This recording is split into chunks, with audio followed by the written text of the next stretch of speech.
लोग पी के उत्तम बोलते हैं। हंसने की बात नहीं है, मैं हमेशा उत्तम रहता हूं। और जैसा कि सावंत ने बताया, ये मेरा दूसरा जन्म है। तो आपको आश्चर्य होगा कि दूसरा जन्म कैसे हुआ, ये मैं अपनी सक्सेस स्टोरी में आपको बताऊंगा। और जैसा कि आप देख रहे हैं, सक्सेस स्टोरी आपकी भी बन सकती है। जैसे आज आप मेरी सक्सेस स्टोरी सुनने के लिए आए हैं, वो हर व्यक्ति की एक सक्सेस स्टोरी बन सकती है। मैं एक एग्जाम्पल के साथ बताना चाहूंगा। जैसे एक जार में बहुत सारी मछलियां हैं, बट वो सेटिस्फाई हैं अपने उस छोटे से जार में रहने के लिए, उतने ही खाने पानी में। अगर आप संतुष्ट हैं तो आपकी जीवन यही खत्म हो जाएगा। और शायद मैं भी पहले भारतीय थल सेना में था और मैं सीमित सोच के कारण सिर्फ यही था। लेकिन जब मेरी सोच बदली तो मैंने एक छलांग लगाई, तो एक कोई ना कोई अपॉर्चुनिटी आपका इंतजार करती है। मैं राइट और रॉन्ग? तो आज जो अपॉर्चुनिटी आपका इंतजार कर रही है, उसके लिए आपको एक छलांग लगाना पड़ेगा। जैसे ये बहुत सारी मछलियां हैं, बट एक मछली ने अपने जीवन को बदलने के लिए उस जाल से छलांग लगाई, नया जाल उसका इंतजार कर रहा है। इस सक्सेस स्टोरी से पहले मैं परम पिता परमात्मा को नमन करूंगा, जो मुझे मानव जीवन मिला। और ये मेरे पिताजी हैं, माता जी के जोरदार तालियां हो जाएं, जिन्होंने मुझे जन्म दिया और यहाँ आने का मौका दिया। मेरे फादर आर्मी में कैप्टन थे। आप जानते हैं आर्मी वालों की क्या लाइफ होती है। तो मैं हमेशा उन्हीं के साथ रहा। 3 साल इस स्टेट में, 3 साल उस स्टेट में मैं घूमता फिरता रहता हूं। और मेरी पढ़ाई एक शहर में नहीं हो पाई, कभी कानपुर, कभी लखनऊ, कभी पंजाब, कहीं इधर कहीं उधर, लगातार जाते रहे। और मैं जिस एटमॉस्फेयर में रहा, क्योंकि आप जो भी बनते हैं अपने वातावरण, अपने एटमॉस्फेयर के मुताबिक बनते हैं। तो मैं आर्मी बैकग्राउंड से फादर थे, तो मुझे भी पढ़ाई करते करते मुझे ऐसा लगा कि मुझे आर्मी में जाना चाहिए, क्योंकि वो लाइफ स्टाइल आर्मी की बहुत अच्छी होती है। देशभक्ति से ओतप्रोत था। तो मैंने हाई स्कूल, इंटर, बीएससी करते करते, जबकि मैंने सोचना शुरू किया था कि मुझे आर्मी में जाना है, आर्मी में जाना है। तो कहते हैं किसी चीज को शिद्दत से चाहो तो पूरी कायनात आपके लिए काम करने लगती है। Am I right or wrong? Right. तो आप सोचने की हिम्मत करो। मैंने सोचने की हिम्मत की, पढ़ते पढ़ते मैंने एग्जाम दिया।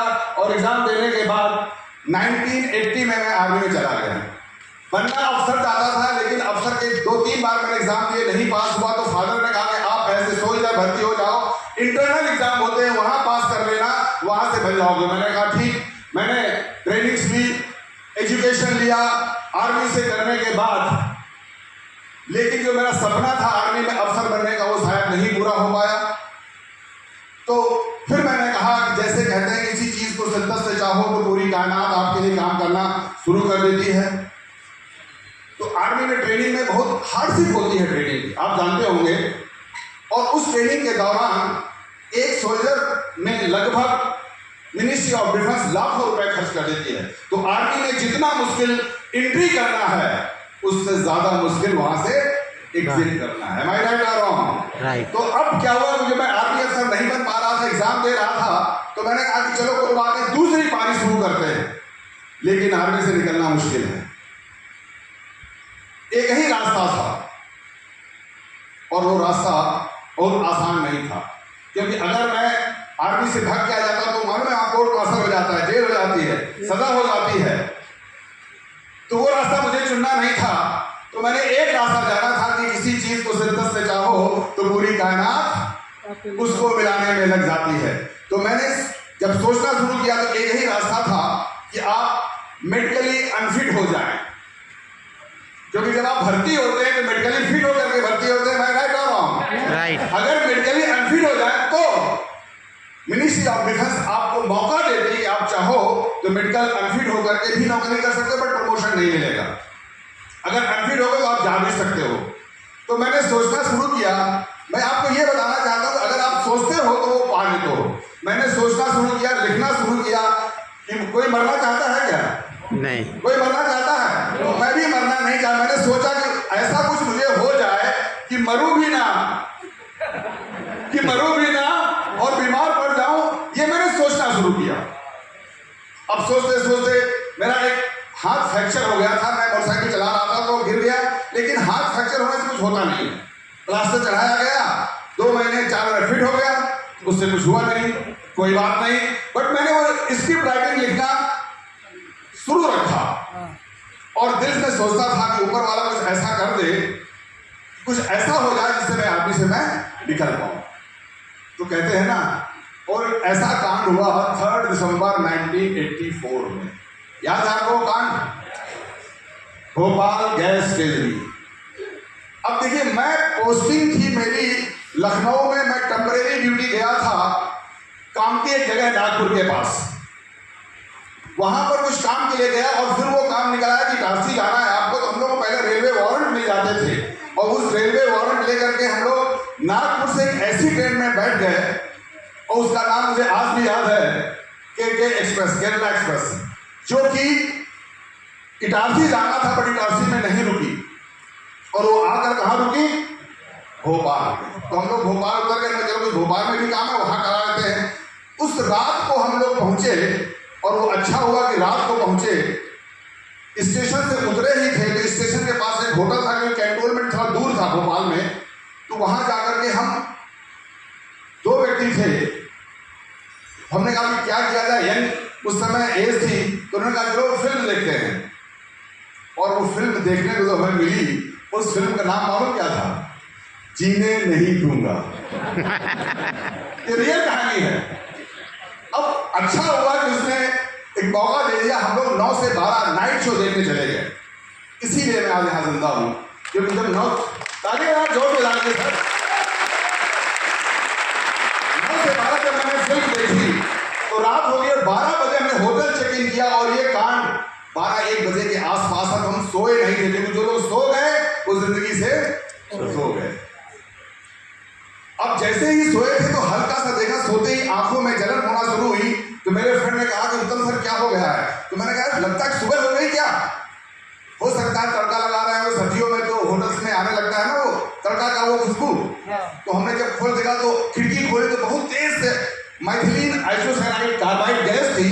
उसका रिजल्ट मेरे ऊपर आया। मैं तड़फा, बट मैं डिफेंस पर्सन हूं, हमें सिखाया जाता है अगर कुछ ऐसा हो, क्योंकि उस समय 84 में इंदिरा गांधी कांड हुआ तो हमें सब शायद पड़ोसी देश ने कहीं अटैक तो नहीं कर दिया है, तो बम डाला होगा। तो बम से बचने के लिए हमको सिखाया जाता था कोई भी टॉवेल लो और गीला करके मुंह में ढक लो। तो हमने ढक करके बाहर निकलने की कोशिश की।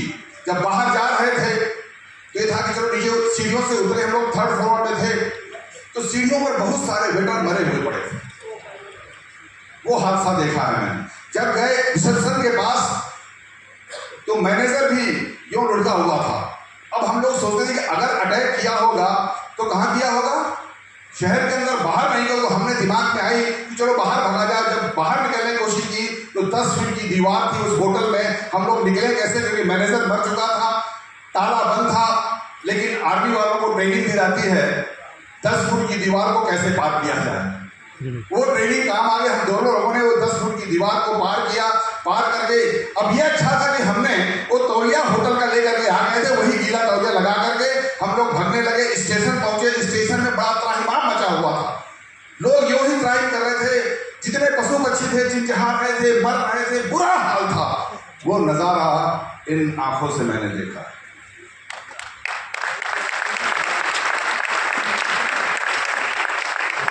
लेकिन कहते हैं जब ऊपर वाला आपको बचाना चाहता है। स्टेशन पहुंचे, हमने सोचा शायद यहाँ कोई सहायता कार्य चालू हो गया होगा।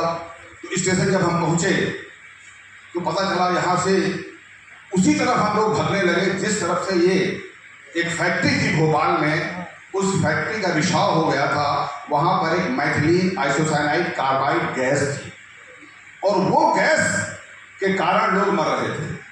तो जब हम उधर भागने लगे तो कुछ लोग उधर से जब आग लगने का भाई इधर से भागे, इधर गैस का रिसाव हुआ, तब हमने अपोजिट दिशा में भागना शुरू किया। और वहां जब गए तो एक, क्योंकि दिसंबर की रात थी, जाड़ों की रात थी, तो जाड़ों में क्या होता है वहां लोग कुछ अलाव जला करके आग जलाकर बैठे थे। तो वहां बैठ गए तो वहां से इन्फ्लुएंस से उतना ज्यादा इफेक्ट नहीं हुआ। फिर भी काफी इफेक्ट हुआ, अनकॉन्शियस होने लगे। लेकिन हम लोग पानी डालते गए, इतने करते करते करते सुबह हो चुकी थी।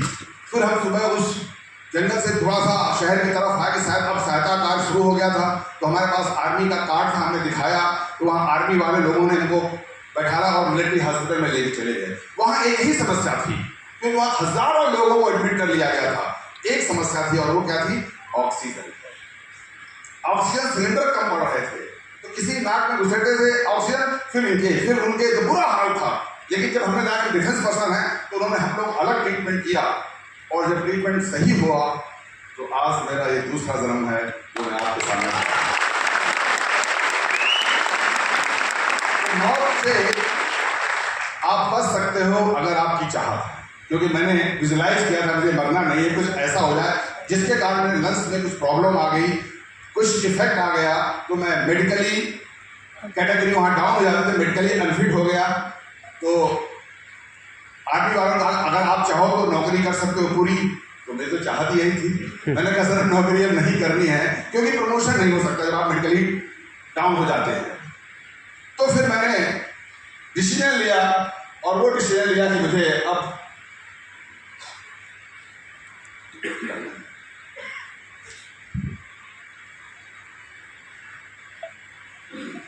माई second birth after Bhopal gas delivery, और 1990 में took medically retirement from army in 1990 में मैं रिटायरमेंट लिया। रिटायरमेंट के बाद अब आफ्टर रिटायरमेंट क्या किया जाए? भाई निकलने का तो मैंने सपना देखा था, उसके बाद क्या करना है ये मैंने नहीं सोचा था, बट चाहत थी कुछ बड़ा करने की। तो मैंने वहां से आने के बाद आई स्टार्ट ट्रेडिशनल बिजनेस। एक मैंने सीमेंट की एजेंसी चलाना शुरू किया, ड्राइमेंट सीमेंट हुआ करती थी, मैंने एजेंसी भी, उस पर मैंने काम किया। उसी के बाद में क्योंकि उतना बेनिफिट नहीं मिलता तो मैंने वहीं स्टॉक मार्केट का भी काम किया, शेयर मार्केट का भी काम शुरू किया वहीं के साथ साथ। लेकिन एक चैलेंज मैंने देखा, और जो आप लोग देखते होंगे, ये लिखा हुआ है network marketing our effort. Network marketing में हम सब लोगों का एफर्ट होता है, लेकिन मार्केट प्लेस में या ट्रेडिशनल मार्केट में योर एफर्ट, आपका ही एफर्ट करता है काम। लेकिन सबसे बड़ी समस्या वहां पर है एक दूसरे का लोग पैर खींचते हैं, टांग खींचने का काम करते हैं। माई राइट और रॉन्ग? अगर मेरी सीमेंट का रेट ये है वो 2 रुपए डाउन करके बेचे, क्योंकि अगर डाउन करूंगा तो इनकी दुकान नहीं चलेगी। वो एक दूसरे को खींचते रहते हैं और आप ऊपर जाने के बजाय नीचे गिरते रहते हैं। लेकिन नेटवर्क मार्केटिंग मैंने देखा कि यहाँ पर हर व्यक्ति एक दूसरे को उठाना चाहता है, जैसे ये प्रोग्राम सिद्धार्थ सर ने किया है, आप सबको उठाने के लिए। आप लोग उठने के लिए तैयार हैं? तो हम स्वागत करते हैं आपको इस नेटवर्क मार्केटिंग में। और मैंने I join my first network marketing company in 1997 and work for 6 year. 6 साल लगातार काम किया, क्योंकि नई कंपनी थी, वो इंडिया की कंपनी थी, उसमें हम लोगों ने 6 साल काम किया। लेकिन जिस सपनों के साथ आए थे, क्योंकि ट्रेडिशनल मार्केट छोड़ा था सपनों को पूरा करने के लिए, क्योंकि ट्रेडिशनल मार्केट पैसा था बट समय नहीं था, बंधुआ मजदूरी थी, सुबह 10 बजे शटर अप करो और शाम को 6 बजे शटर डाउन करो, बंधुआ मजदूरी हो गई थी। उस सपनों से दूर होने के लिए जब मैंने इस बिजनेस को शुरू किया तो वहां पर काम तो किया, पैसा भी मिला, बट वो जो चाहत थी वो नहीं मिल पाई। वो कारण था कि वो भी नई कंपनी थी, उसमें उतना अच्छा मार्केटिंग प्लान नहीं था, उतनी दौलत नहीं डाली गई थी जिस दौलत को आप वहां से निकाल सकें। तब फिर क्या हुआ, उसके बाद लगभग 97 से 2003, यानी 2003 से लेकर 2012 तक मैं और इधर उधर के काम करता रहा, बट नेटवर्क मार्केटिंग का बीज मेरे अंदर डल चुका था। तो मुझे तलाश थी ऐसी कंपनी की। तब मुझे आफ्टर लॉन्ग गैप फिर कुछ बिजनेस किए, कुछ कंपनियों में ट्रेनिंग की, कुछ इधर उधर का काम करते रहे, लेकिन एक तलाश थी एक अच्छी कंपनी की। तो वो कंपनी तलाश हुई और वो हुई वेस्टीज के रूप में 2012। कुछ तो नॉलेज आ चुकी थी, कुछ समझ आ चुकी थी, पूरी समझ नहीं, क्योंकि सफल होने के बाद ज्यादा समझ आती है। वहां पर ज्यादा सफल नहीं थे, इसलिए वहां कोई समझ नहीं आई। तो मैंने 2012 में विद सबमिशन अपने अपलाइन सिस्टम के प्रति सबमिशन किया, और जो वहां चैलेंज थे उनको दूर करने के लिए मैंने एक काम किया। जो भी इनिशियल, आप सबको इनिशियल चैलेंज आएंगे और मुझे भी आए, उन चैलेंजों को दूर करने के लिए मैंने सबमिशन के साथ एक काम किया कि नई ज्वाइनिंग लाना शुरू किया। मैंने कहा जितना बड़ा नेटवर्क उतनी बड़ी टीम, और जितना बड़ा टीम उतना बड़ा टर्नओवर। तो हमने नई ज्वाइनिंग पर काम शुरू किया। दूसरा काम किया ऑब्जेक्शन कैसे हैंडल किया जाए, क्योंकि नेटवर्क मार्केटिंग में बहुत सारे लोगों को पता नहीं होता है, ऑब्जेक्शन बहुत आते हैं। आपके पास आते हैं कि नहीं आते हैं? यस। तो उस ऑब्जेक्शन हैंडल करने के लिए एक बुक है जिसको मैंने रोज पढ़ता रहा, और मैं आज आपको रिकमेंड करूंगा, लोक व्यवहार। लोक व्यवहार एक बुक है, उसको जरूर पढ़िएगा। उसमें आपको ऑब्जेक्शन हैंडल करने की बहुत सी चीजें लिखी हुई हैं जिसको आप पढ़ करके उसको अमल कर सकते हैं। और मैंने ऑब्जेक्शन हैंडलिंग सीखी। फिर क्लोजिंग टेक्निक, क्योंकि लोग आते थे, सुनते थे, लेते नहीं थे, चले जाते थे, क्लोज नहीं हो पाते थे। तो क्लोजिंग टेक्निक के लिए मैंने एक बुक्स है, क्वेश्चंस एंड आंसर, सवाल ही जवाब है। आप उसको पढ़िए। उसमें आपकी बॉडी लैंग्वेज, आपकी कम्युनिकेशन स्किल और सवालों के जवाब देने के लिए बहुत सारी स्टोरीज दी हुई, उनको पढ़ने की कोशिश की और उस पर मैंने काम किया। ये 3 काम करने के बाद सबसे बड़ा जो मेन काम आता है, और वो क्या आता है? Follow up. Follow up. But follow up लोग क्या करते हैं, 10 बार उनके पास जाते हैं कि प्रोडक्ट ले लो, ऑर्डर ले लो, ज्वाइन कर लो, बट फॉलो अप का कैसे फॉलो अप किया जाए वो इंपॉर्टेंट था। तो मैंने एक बुक में पढ़ा कि फॉलो अप कैसे किया जाए वो इंपॉर्टेंट है। आज मैं आपको बता के जाऊंगा कि फॉलो अप कैसे करना है। आप सबको मालूम है फॉलो अप कैसे किया जाता है? यस। मालूम है? नहीं मालूम है? चलो मैं आपको बताऊं फॉलो अप का फॉलो अप कैसे किया जाए। आप देख रहे हैं फॉलो अप का फॉलो अप कैसे किया जाए। तो फॉलो अप रूल्स क्या हैं वो इंपॉर्टेंट है आपको जानना। लोग फॉलो अप के जाकर के उनके घर में बैठ जाते हैं, चाय पी के साथ ज्वाइन कर लो, ये ले लो, वो ले लो, ये फॉलो अप नहीं है। फॉलो अप का मतलब है एफ, इसका जो स्पेलिंग है उसकी एफ का मतलब है फोकस ऑन बिल्डिंग रिलेशनशिप। आपको हमेशा फोकस करना है अपने प्रॉस्पेक्ट के साथ रिलेशनशिप बनानी है, क्योंकि ये बिजनेस रिलेशनशिप का है। एफ के बाद आता है ओ। ओ का मतलब है observe and open the hidden doubts.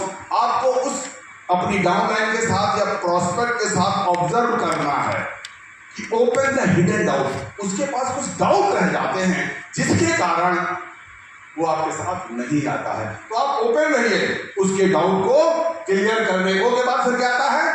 L. Love. L का मतलब होता है लव टू सॉल्व प्रॉब्लम्स।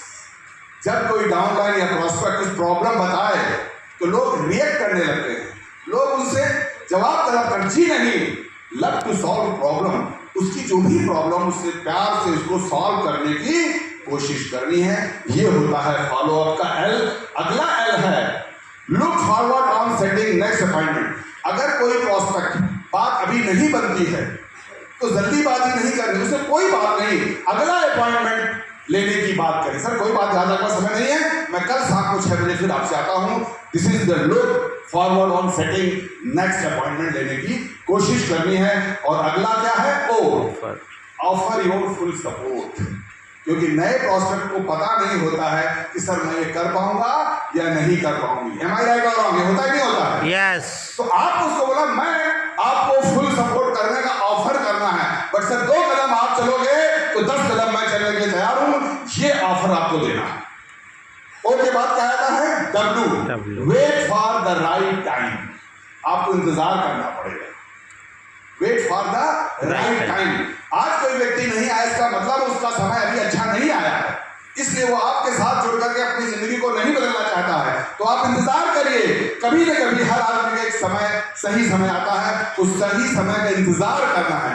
आपका तो सही समय आ गया पर उसका नहीं आया है। आपको तलाश करना है और तलाश करना है, क्योंकि हम इस बिजनेस में हैं, तलाश और तराश के बिजनेस में है। लोगों को तलाशना है और फिर क्या करना है? तराशना है। ऐसे सेमिनार, मीटिंग, वर्कशॉप में लाना है।